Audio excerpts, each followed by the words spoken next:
السلام علیکم دوستوں، میں ہوں اسٹر نوید اور میں شیئر کروں گی آپ کے ساتھ سمیرہ حمید کا ناول طواف عشق۔ بہت ہی خوبصورت ناول ہے، تو چینل کو سبسکرائب کر دیں تاکہ تمام ویڈیوز آپ تک بآسانی پہنچ سکیں۔ ناول شروع کرتے ہیں۔ نیل گواہ عصا ہے، وقت کے لمحے اور دریا کی لہریں ایک جیسی نہیں رہتی، لیکن وہ پانی کہیں نہ کہیں تو موجود ہوگا جس نے عصا نبی کی ضرب پر لبیک کہا ہوگا۔ لبیک کہنے، بیت اللہ کا حج کرنے حاجی قاہرہ کی زمین پر قافلہ در قافلہ اتر رہے ہیں۔ صبح کا پیام دن کے بیان میں بدل چکا ہے۔ مصر کے قاہرہ میں گرم موسم میں ٹھنڈی ہوا کی آمد کو حجاج کرام کی خوش قدمی قرار دیا گیا ہے۔ گھوڑوں کے ٹاپوں کی دھمک، ہجوم کے جوشیلے نعروں کا شور، گلی کوچوں، بازاروں، اونچے نیچے راستوں اور زمین کے خالی خطوں پر کھڑے قاہرہ کے لوگوں کا صبر قابل دید ہے۔ محمل شریف کے لیے آنکھیں نم اور دل محبت کی گرمی سے نرم ہیں۔ سر پر شیرینی کے ٹوکرے رکھے خانچہ فروشوں کی آوازوں کے لفظ وہی ہیں، بس تاثیر بدلی ہوئی ہے۔ آج کے دن حج پر جانے والے خوش نصیب ہیں، لیکن بد نصیب وہ بھی نہیں۔ یوم جمعہ ہے، اذان ظہر سے پہلے، قیام جمعہ سے پہلے خلیفہ کے شاہی دستے آگے اور پیچھے، دائیں اور بائیں چلتے ہوئے فقریہ اس اعلیٰ نسل اونٹ کے ساتھ آ رہے ہیں جس کی سعادت مند کوہان پر محمل شریف سوار ہے۔ عرش کا نشان، زمین کا جلال، بیت اللہ کا کسوت الکعبہ، کلاموں میں کلام، ابن کلام، قرآن پاک۔ اس شاہی قافلے کو دیکھنے کے لیے قاہرہ کے لوگ گھروں سے باہر نکل آئے ہیں، گھروں کی چھتوں پر چڑھ گئے ہیں، جھولوں کے بچے تک نہیں چھوڑے گئے، وہ بھی اس وقت اپنی ماؤں کی گودوں میں ہمکتے ہوئے محمل شریف کی راہ دیکھ رہے ہیں۔ جن گھروں کی چھتوں سے قافلہ دکھائی دینے والا ہے، ان گھروں کی چھتوں پر پرندے تو بہت پر مار رہے ہیں، لیکن عورتیں کسی کو پر نہیں مارنے دے رہی اور منڈیر کی طرف کسی مائی کے لال پیلے نیلے کو کھڑا نہیں ہونے دے۔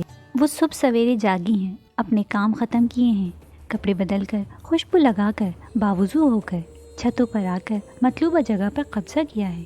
اب جو آنے میں دیر کر چکے ہیں، بہتر ہے کہ اگلے سال تک انتظار ہی کریں۔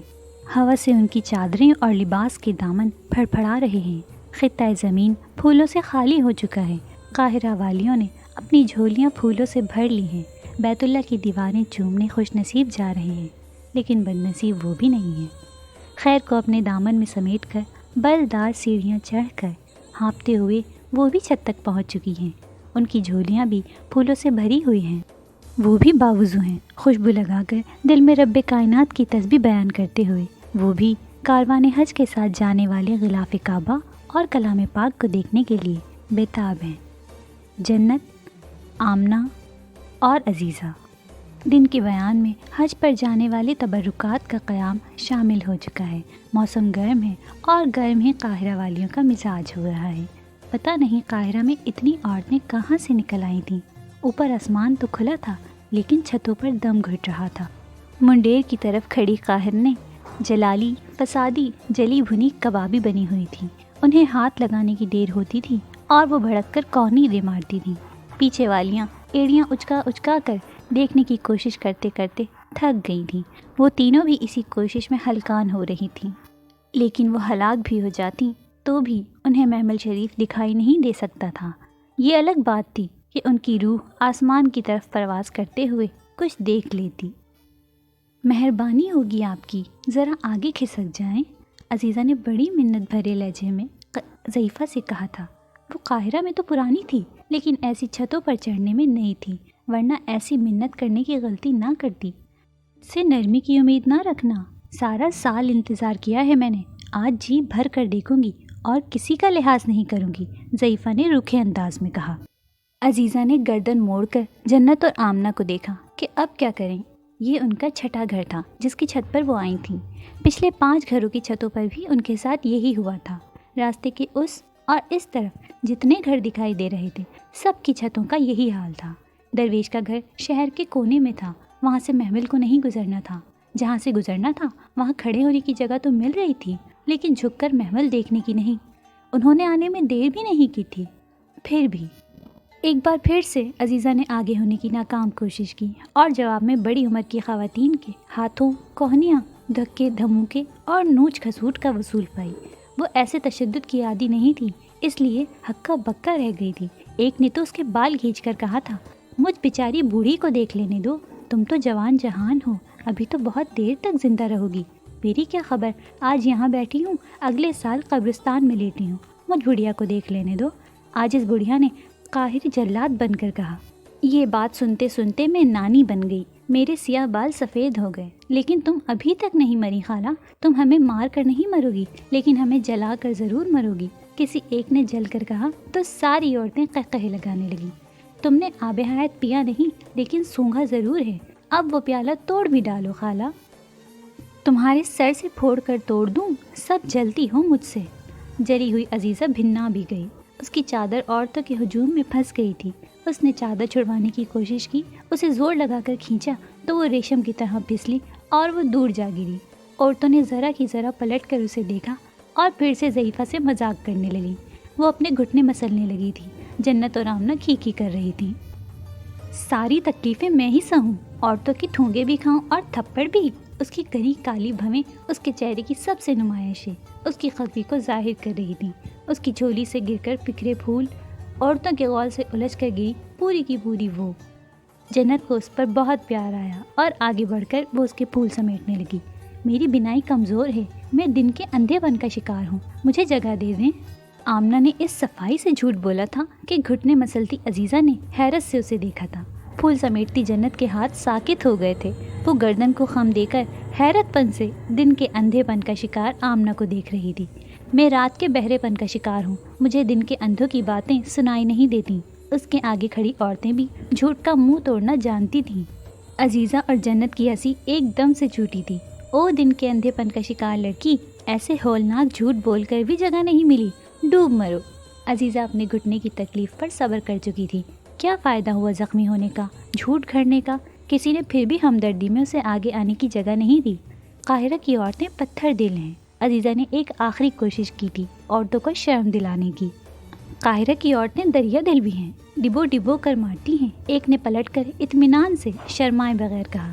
گھوڑوں کے ٹاپوں کی آوازیں قریب آ رہی تھیں، منڈیر کے قریب بیٹھی عورتیں جوش سے نعرے لگا رہی تھیں۔ تینوں نے حسرت سے انہیں دیکھا، کیسے بد اخلاق لوگ تھے، تین بیچاری لڑکیوں کو محمل شریف دیکھنے کے شرف سے محروم رکھ رہے تھے۔ آؤ میرے ساتھ، با اخلاق لڑکی نے کھڑے ہوتے ہوئے چلا کر کہا۔ جنت کا ہاتھ پکڑ کر کھینچا اور سیڑھیاں اترنے لگی۔ ہوا کے تیز جھونکے ان کی چادروں میں سما گئے اور انہیں لہرانے لگے۔ کہاں جا رہی ہو عزیزہ؟ سیڑھیاں اترتے ہانپتے کانپتے دن کے اندھے پن کا شکار آمنہ پوچھ رہی تھی۔ مسجد، پیچھے مڑ کر دیکھے بغیر اس نے کہا۔ سیڑھیاں وہ اتر چکی تھی، اب گھر سے باہر نکل رہی تھی۔ ہم اور مسجد؟ کچھ خدا کا خوف کرو، اللہ کا گھر ہے وہ۔ شور کی آواز سے آمنہ کو چلا کر کہنا پڑ رہا تھا۔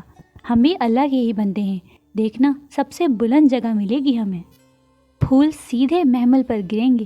بچوں، مردوں، عورتوں کو دھکیلتے ہوئے وہ مسجد کی سمت تقریباً بھاگتی ہوئی جا رہی تھی۔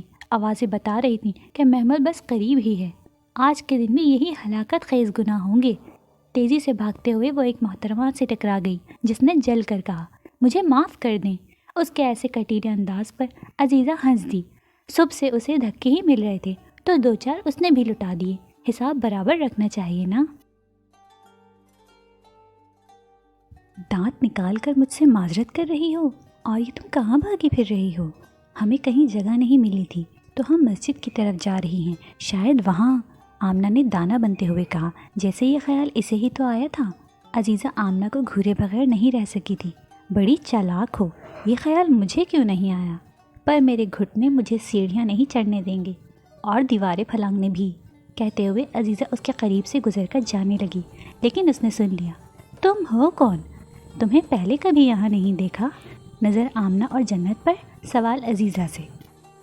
عزیزہ کے چہرے کا رنگ بدلا، غیر محسوس انداز میں تینوں نے اپنے چہرے پر نقاب کھینچ لینے کی کوشش کی۔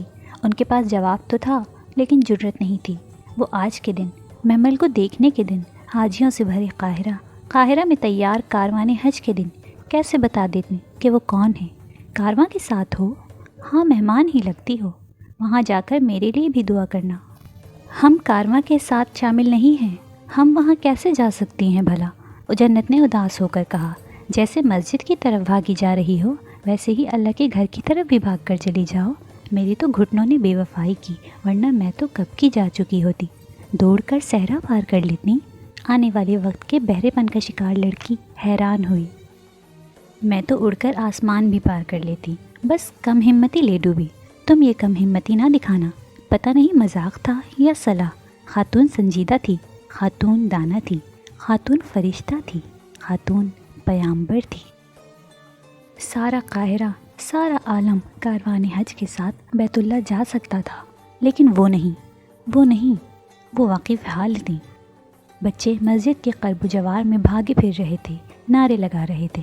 وہ مسجد کی سمت بھاگ گئیں، اوپر کی طرف جاتی سیڑھیاں چڑھ کر، مشکل سے ہی صحیح، لیکن وہ مسجد کے گنبد تک پہنچنے میں کامیاب ہو گئیں۔ انہوں نے کبھی دیواریں وغیرہ پھلانگی تو نہیں تھیں، لیکن اب ایک دوسرے کے ہاتھوں کا سہارا لے کر وہ دیواریں پھلانگ کر گنبد کے چبوترے تک پہنچ چکی تھیں۔ سب سے پہلے عزیزہ کھڑی ہوئی تھی اور اس کا منہ حیرت سے کھلا رہ گیا تھا۔ اتنی بلندی سے شہر کے نظارے کا یہ اس کا پہلا موقع تھا۔ یہ خیال قاہرہ کی عورتوں کو کیوں نہیں آیا؟ یہاں سے محمل صاف دکھائی دے سکتا تھا، پھول بھی عین اس کے اوپر پھینکے جا سکتے تھے۔ گول گنبد کے کنارے کھڑے ہونے کی جگہ کم تھی، اگر ان کے قدم ڈگمگا جاتے تو وہ سیدھی نیچے گرتی محمل کے قدموں میں۔ لیکن فی الحال وہ گنبد کی منڈیر پر کھڑی تھیں۔ ان کے شفاف چہرے اور روشن آنکھیں سورج کی گرمی اور نرمی سے نبردآزما تھیں۔ وہ قاہرہ کے کسی بھی گھر سے زیادہ بلندی پر موجود تھیں۔ 6 گھروں سے انہیں دھکے اسی لیے ملے تھے تاکہ وہ 7ویں گھر، اللہ کے گھر سے، اللہ کے گھر جانے والا قصبۃ الکعبہ اور کلام پاک دیکھ لیں، نیت ورنہ ارادہ باندھ لیں۔ تیز ہوا سے ان کے دامن پھڑپھڑا رہے تھے، شدت جذبات سے محبت اترا رہی تھی۔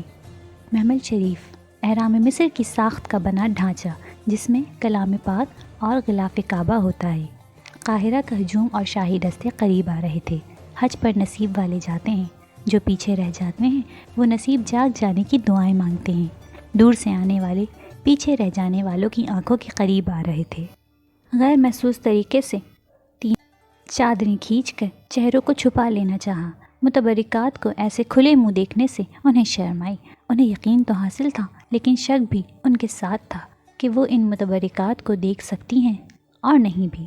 حافظ قرآن ماؤں کے حافظ قرآن معصوم دل بچے غلاف کعبہ کے لیے کپڑا بنتے ہیں، پھر اس پر آیات لکھتے ہیں۔ حافظ قرآن باپوں کے حافظ قرآن بچے بیت اللہ جانے والا کلام پاک لکھتے ہیں۔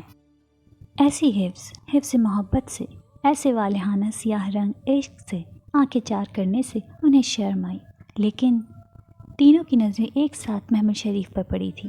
وقت پر نہ جانے کیا گزری، لیکن ان کے لیے ہستی جاہ و جلال، ہستی روح و کمال خاک ہوئی۔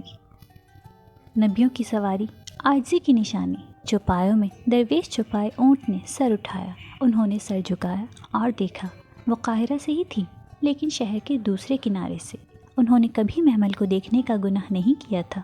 وہ کلام پاک، غلاف پاک کو اپنی نظروں سے دور ہی رکھنا چاہتی تھیں۔ تب ان کے نام کچھ اور تھے، لیکن اب وہ نام بدل چکی تھی، توبہ کر کے تائب ہو چکی تھیں۔ شہر کے دوسرے کنارے سے اس کنارے کی طرف ہجرت کر چکی تھی۔ شہر کا وہ کنارہ جو کعبہ خانہ کہلاتا ہے، شہر کا یہ کنارہ جہاں محمل اپنی شان دکھاتا ہے۔ جیسے زمین کے کنارے ویسے آسمان کے کنارے، نہ ستون نہ سیڑھیاں، بس درجے اور منزلیں۔ نماز شرف ملاقات، حج شرف عشق دیوانہ وار ہے۔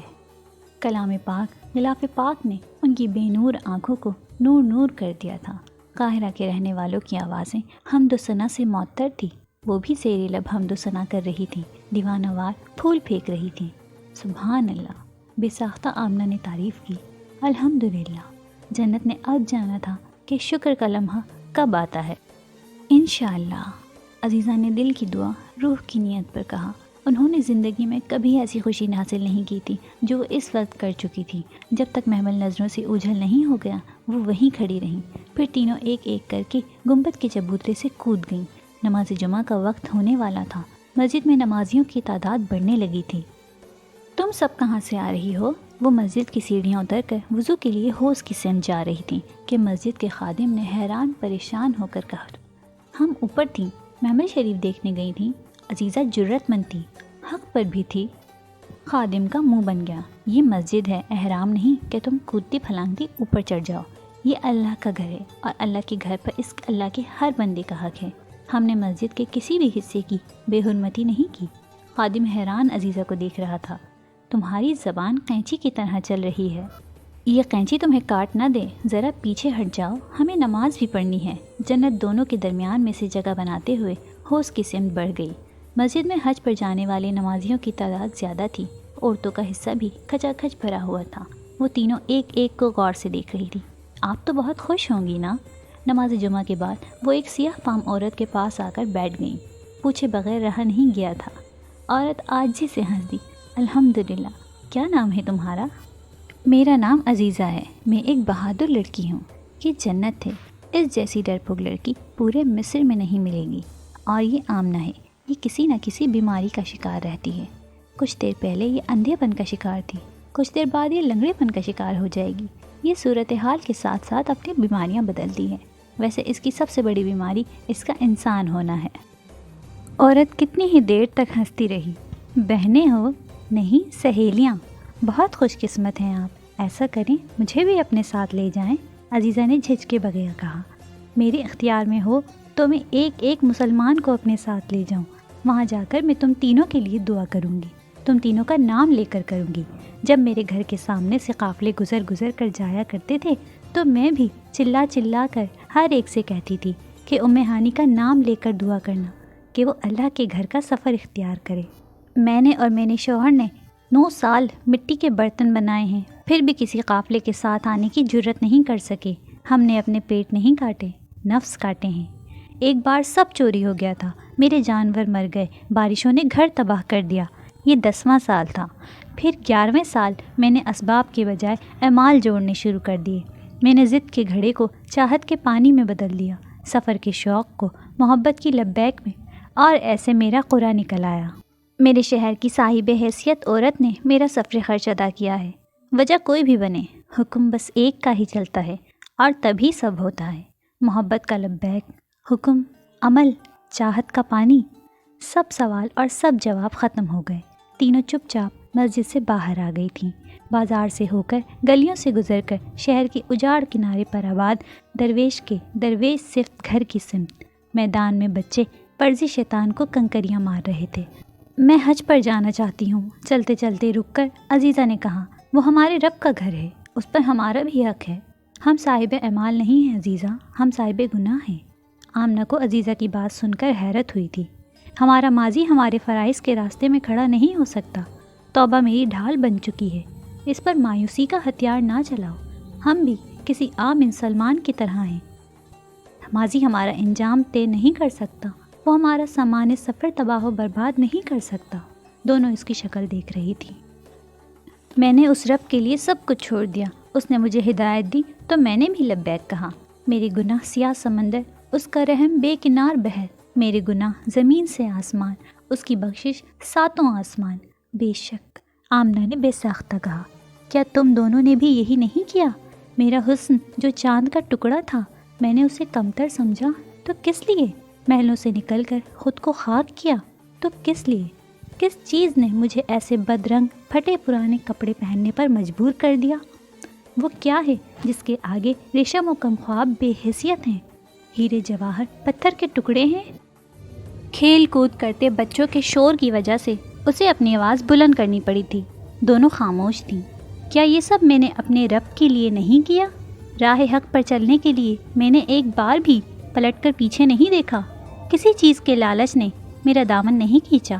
ہمارا رب جس کی محبت میں ہم نے سب کچھ چھوڑ دیا، دنیا کو خاک کیا اور عرش والے کے لیے اہتمام کیا، نماز قائم کی اور روزوں کے لیے تیاری کی، تو کیا اس رب کے گھر کے طواف پر ہمارا حق نہیں؟ ہم کاروان حج میں شامل نہیں ہو سکتے، نہ اس سال نہ آنے والے کسی سال۔ جنت کو اس کی نیت توڑنی ہی پڑی۔ یہ اہتمام اللہ کو کر لینے دو، اس کی نیت ارادے میں بدل چکی تھی۔ ہمیں یہ سفر کوئی اختیار کرنے نہیں دے گا، آمنہ نے حقیقت بیان کی۔ یہ اختیار والا دیکھ لے گا، اس نے یقین کی ترجمانی کی۔ عزیزہ ان دونوں سے عمر میں چھوٹی تھی۔ اپنے گھنے بالوں کو وہ 2 حصوں میں بانٹ کر بل دے کر نیچے گرہ لگا لیتی تھی۔ خاموش رہتی تھی تو بہت بھولی بھالی لگتی تھی۔ بولتی تھی تو ہوش اڑا دیتی تھی۔ یہ وہی تھی جس نے درویش کی تبلیغ پر توبہ میں پہل کی تھی۔ یہ وہی تھی جس کی وجہ سے وہ دونوں آج اس کے ساتھ تھیں، شہر کے اس کنارے سے دور، شہر کے اس کنارے میں مشغول۔ درویش کے گھر مسجد کے پڑوس میں، بدرنگ کپڑوں میں، لیکن اجلی روح کے ساتھ۔